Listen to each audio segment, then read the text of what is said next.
Sa puso mismo ng Agusan del Sur, matatagpuan ang isang lungsod na hindi lamang tahanan ng masisipag na mamamayan, kundi kilala rin sa mauspong na lungsod, ang Bayugan City.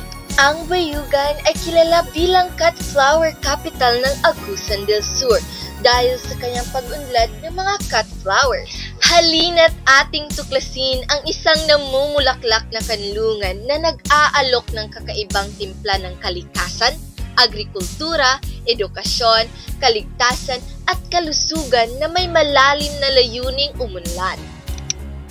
Pag-agrikultura ang pag-uusapan, ang lungsod ay isang malaking kontribusyon sa sektor ng agrikultura ng lalawigan bilang isa sa mga pangunahing producer ng bigas at gulay.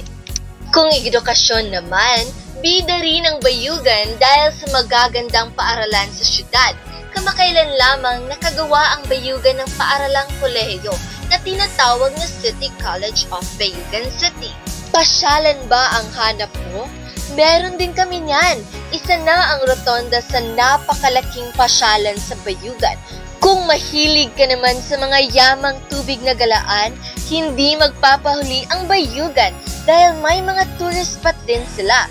Isa na rito ang Pinagalaan Falls sa Mugaway, Jordan Falls Getsemani at marami pang iba. Isa rin dito ay ang Green Heaven Adventure Park kung saan hindi lamang lamig ng tubig ang iyong mararamdaman kundi makakakita ka rin ng iba't ibang hayop sa lungsod.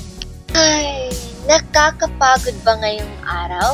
Halina't magpahinga sa pasyalang overview. Pasyalan ng mga Bayuganon, lalo na kung nananais nilang mag-unwind o makalanghap ng simoy ng hangin. Ang aking mga binanggit ay iilan lamang sa mga magagandang katotohanan sa lungsod. Kung ninanais mong masaksihan at maramdaman ang tunay na ganda ng Bayugan City, bukas ang mga bisig ng mga taga-Bayuganon, tanggapin kayo.